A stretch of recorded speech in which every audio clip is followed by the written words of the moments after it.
This is Darren Spanks with Information Age Financial Solutions, coming to you talking about the baby boomers again. And this time I'm coming across an article from Zero Hedge that's touching what the baby boomers are doing in terms of borrowing, in terms of student loans. And I've talked before about a coming crash that I expect around September, October for the student loans. And it looks like this time the baby boomers are actually leading the charge.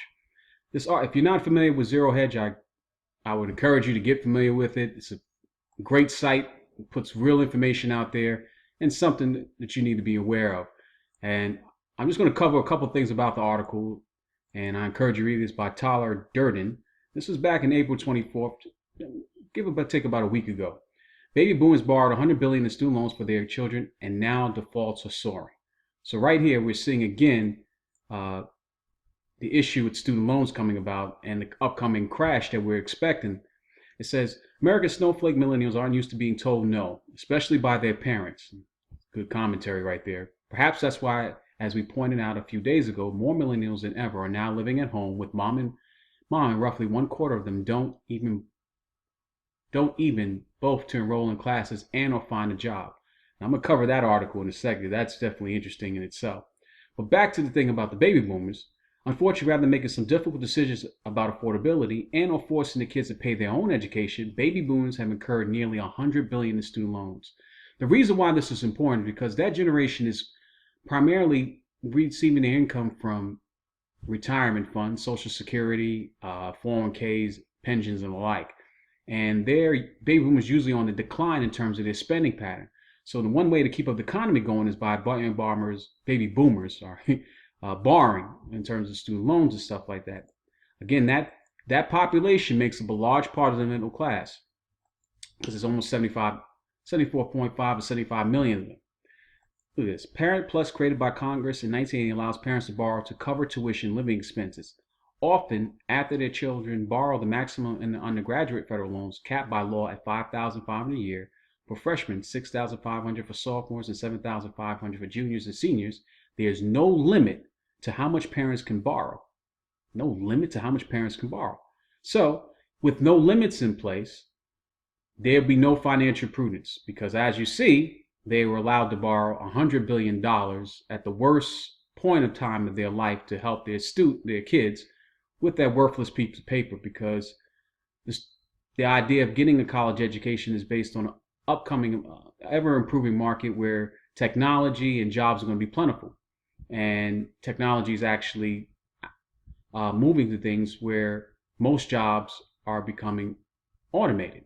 So I digress. Let's go back and read more of the article itself. The average annual loan to parents of college students under the Parent Plus loan is growing faster than the average federal loan to undergraduates. Does this really make any damn sense to you? Why would that go faster for people for Parent Plus loans when they already strapped with their own expenses and stuff like that? And if that baby boomer class is going on the outset of receiving less income, and a lot of them, because of the work that I do, are finding themselves being laid off because they're being paid too much and automation is coming in, they can find workers that could be paid cheaper to do their kind of labor. They're taking out more loans, ever increasing the problem for us. Here's a related video they have inside there. Let me go on to the article itself. When it comes to federally subsidized student loans, underwriting standards put even the no-income, no-doc mortgages of 2005 to shame. Again, it's showing the stupidity of what we're dealing with here. And as a parent, well, I'm not a baby boomer, I can't imagine taking out loans for a piece of paper and putting it at a time where my kids have more in terms of time frame to pay things off instead of putting that burden on us.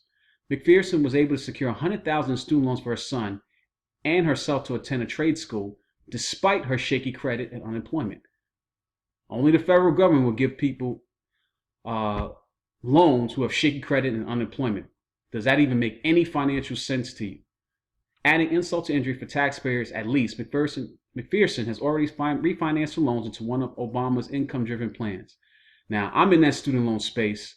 And I said before, that student loan crash because the first recipient won't receive it to September, October of this year. And we're going to see if it actually can be given. But that's still to be seen. Again, look for that time frame, September, October, of this year to see a student loan crash. And these baby boomers are, I'm definitely telling you, they're leading the charge.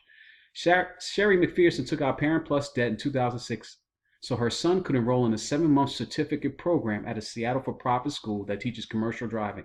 Commercial driving. Commercial driving. With the advent of automated cars coming, with driverless cars coming, does that really make any sense to you? She was an unemployed single mother with $1,000 in credit card debt. This is adding more insult to injury. A car loan and a subprime credit score. She had just retired from the Army after suffering injury in Iraq. So here we go again. They just retired from our Army and suffering an injury from Iraq. So she's getting a check. The school, the Divers Institute of Technology, told McPherson she needed to borrow nearly $16,000 to cover remaining tuition after her son maxed out on undergraduate federal loans, she recalls. If he maxed out on the federal loans, no responsibility for him. So you're going to, not only are you going to burden him with a worthless certificate, you're going to strap the mother. So again, 2 for the price of 1 in this case for a debt slave. Ms. McPherson, now 50, remembers telling the school's financial aid minister she wouldn't be approved because of her shaky credit and unemployment. She looked at me and said, "Look, all we need is your social security number," recalls McPherson. "They approved me in 3 minutes." She hasn't worked since, partly because she attended college and graduate school herself. Her Parent Plus balance has more than doubled. Combined with her own student loans, she now owes more than $100,000 to the federal government. Again, guys, anyone watching this, there will be a student loan reckoning. This is just becoming, adding more fuel to the fire with that population. Again, the people that's supposed to be showing the example are actually leading the cause for stupidity. And not only that, just what world are we living in where the adults are making as bad decisions as teenagers and kids that they create an offspring. I'm just telling that is because I see this every day, and somehow, some way or another, someone's going to bail them out, because after all, education is the way to go to secure some level of job. With the advent of the information age that we live in, with YouTube and every other media outlet that we have, why would you even go do something like this? Subprime student loans. The percentage of student loans made to borrowers with subprime credit scores exceeds the percent of mortgages rated as subprime during the housing bubble. So let me read this again. The percentage of student loans made to borrowers with subprime credit score exceeds the percentage of mortgages rated as subprime during the housing bubble. So you replace one housing bubble with a student loan bubble. And this is not going to end badly. And they just show, again, the statistics here. Actually, not statistics. The chart here showing the increase. Now, just as these parents are entering their retirement years, a record number of them are having their Social Security and pension payments garnished to pay for student loans they never had a prayer of being able to afford. In fact, as September 2015, more than 330,000 people, or 11% of borrowers, had gone at least a year without making a payment on a Parent Plus loan, and over 40,000 were having their income garnished by the federal government. All this does is make it worse for individuals actually going outside every day trying to make a living, because their taxes are going to increase because you don't have any tax basis from that when you are a taxpayer from there, and you don't have offsetting when you don't own a business. So again, I've just covered a good portion of this article, but I would encourage you to read this. Baby boomers borrowed $100 billion student loans from their children. Now defaults are soaring. Baby boomers are leading the charge for the student loan crash, which I expected, which will hit roughly September, October. That's my prediction right there again. And until my next video, if you're thinking about taking on a student loan for your kid or even for yourself, really weigh the costs. Find out, is that PTISA certificate going to be applicable in the next 3 to 6 months? This is Terrence Banks with Information Age Financial Solutions. Until my next video, I'm out.